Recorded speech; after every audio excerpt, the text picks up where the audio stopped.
course, we're coming off the Mountain Pacific Championship, getting ready to head into NCAAs.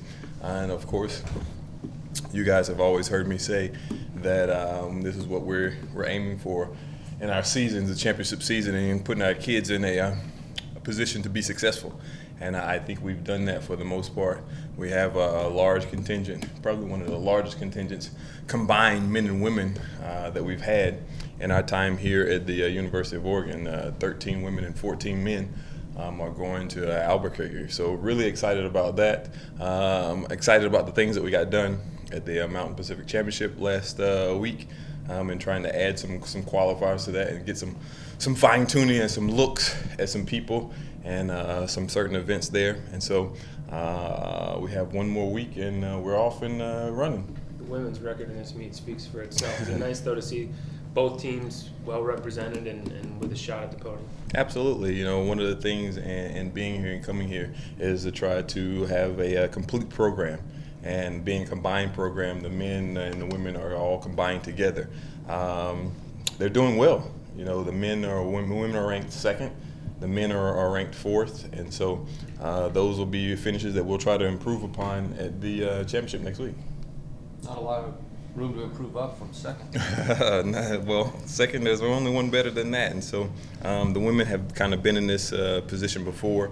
I want to say they were probably ranked a little lower than that last year going into the meet and found a way to pull it off. So we'll try to take that Hayward Field magic that we create and have here to Albuquerque. Now, you had some real strong leadership on your women's team last year. How successfully have you replaced that this year? Well, believe it or not, if you would have told me that we would have been in the same position this year, I would have laughed and I probably thought you were smoking something, being so close to Seattle. But it's no easy task, and so for us to be in contention and have a shot to defend our title is definitely special. We lost a huge contingent of kids that graduated last year, and it just shows the efforts of our coaching staff to recruit day in and day out and have kids step in and fill in those gaps and those holes. You do have some young contributors on the women's side. Do they have enough big meet experience prior to their coming here that you feel like they'll handle themselves okay on this stage? Believe it or not, I think so, because when you say big meet experience, I immediately come to mind with Sasha Wallace. You know, here's a world championship, a Pan Am competitor that competed in some of those meets in the summer, and so she definitely has that experience there on the big stage. But one of the things that I often tell or often think and talk to our staff about is sometimes you can't underestimate those freshmen. They may be just naive enough to go in there and not know the stage that they're on and surprise not only us but themselves. Can you assess the team competition on the women's side? What other teams are gunning for that title, and is there a magic number that you're shooting for in terms of magic number? When you say magic numbers, I'm assuming all the specialists and gurus out there have these things called dope sheets where they go and try to project out the meet. And so we try not to do those too much, but our staff had a little competition amongst itself. So a couple of weeks ago, we put up on the board all the events and thought what it would take to win the meet, and we put it in an envelope and sealed the envelope and put it away. And so after the meet's over, we're going to open it up and see how close we come to it. And so we had everybody on our staff do it. So that's the closest that we've come to kind of doping out the meet as far as on our end. But as far as those that are in contention, you know, it's pretty much the usual suspects there. You got Florida, who's had an outstanding meet there. Mouse Holloway did a good job in winning the SEC title. I think that's one of their first in a long time. You have Texas A&M. You have Texas and Mario Satania there in Texas. He's a first-year combined program head coach. So all those guys will probably be in the mix, and I'm sure I'm leaving out some sleeper or some dark horse out there. I want to say probably Florida State or one of those guys are there in contention somewhere. But those are probably the main contenders. And Kentucky's has done a good job there. They're 5th or 6th ranked there in the country. So all those guys are the usual suspects, I guess, that are going to make a shot at this. And they all have good coaches, and we'll see how it all plays out. What number's in your envelope? I believe it or not, I don't remember what I had written down there. But I will say that out of all of our coaches and all of our staff that participated in this, I was the lowest number on there. There was a lot of optimistic. So you've already peaked? No. I'm the one that did it, so they had to submit all the entries to me. So I kind of know everybody. You perhaps anticipate a more competitive meet, more spread out amongst the various teams then? Absolutely. I think it's going to be an absolute dogfight. There's some things there that we get to go head to head with some of our competitors, and anytime we get to come on top and win those head to head battles will definitely be huge for us. If like last year it comes down to the 4x4, how confident do you feel about that team having Phyllis and Laura and Chi-Chi, I guess? Yeah. We got 3 of the 4 back. English Gardner is off of that team last year from Indoors that won there in the first heat. There's a lot of good teams out there. So confidence, I think we're going to score some points, and I think if the meet comes down to that event and we got to score some points, I think we'll always rise up and step up to the plate and get those points necessary. I think those seniors, those girls that you mentioned are seniors, so I'm sure they can rally the cause and get done whatever needs to get done to seal the deal.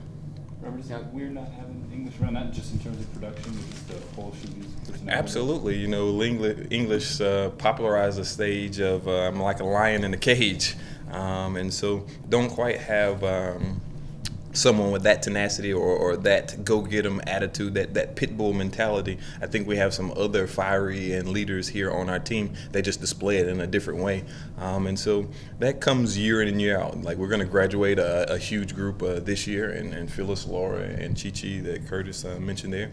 And so we'll be looking for the next set or next wave of people to come in and fill into those steps.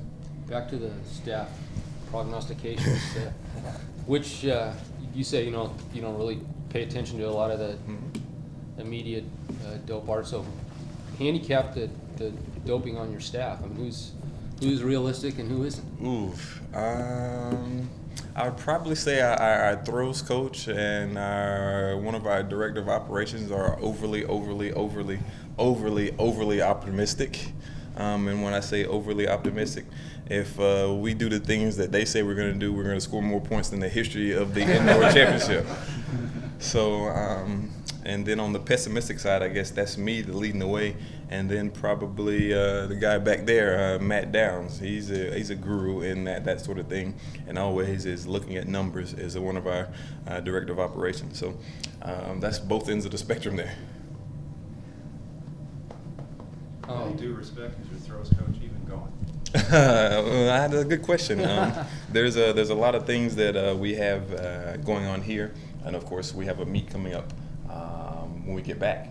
So the meet is on Saturday, and we get back and we have a meet on Saturday, the following Saturday here, our first outdoor meet. And so I know those kids are itching to get underway and get started, because a lot of those hammer throwers and javelin people don't really compete indoors there. You answered some questions about the women's 4x4, but what about the men's 4x4? It looks like it's really taking a step up. Yeah, the men missed this meet last year, and so they end up doing well outdoors.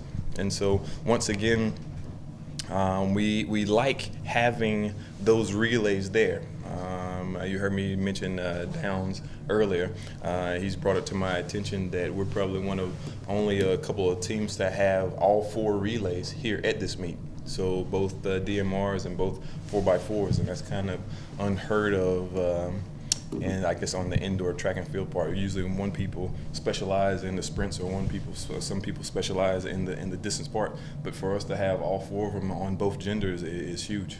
It sort of speaks to the depth and the way you cover all the events with your team too, doesn't it? Absolutely. One of the things that we've kind of prided ourselves on here is building a balanced program. It leads to very interesting discussions amongst our staff when it comes time to doling out scholarships and who we bring in. But we try to stay true to the balanced format, and as you see, we probably have some of the most entrants in the meet across the board. I want to say we have 13 entrants on the women's side and 11 on the men that we're going to field and cover. And I would probably say that'd probably be in the top 2 or 3 in all the people that are going to the meet. A as lot far of as anticipation in some of the distance races with Ooh. Lowy Lang and Edward Cheserek. Well, how do you feel about your young freshman going up against a kid of that caliber? Well, I talked to Fred Harvey a little bit there at the MPSF championship, and he didn't lead or open or show his hand if we're talking about poker as far as his idea of tripling Lowy in those events. But I say that's a huge feat. To do that in a 2-day time span. Usually when you do things like that, they're outdoors when you're doing them over 4 days. So what he's doing is definitely historic in nature. And not to take anything away from him, he's a super talent. He's probably some of the most talented there in the field. He's superior talent in the field in some of those events. But in saying that, I like the Ducks.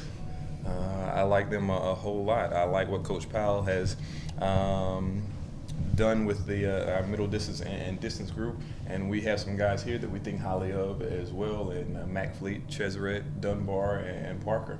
You know, those guys will be running against this guy trying to complete this historic triple. Didn't Galen Rupp triple, didn't he? Yeah, he did. He did it a different way. He was a DMR guy in his triple. Yeah. So Lowy's the first to try in 3 individual. 3 individual events. Yep. So, hey, don't get me wrong. He's amazing. I'm glad to see him go.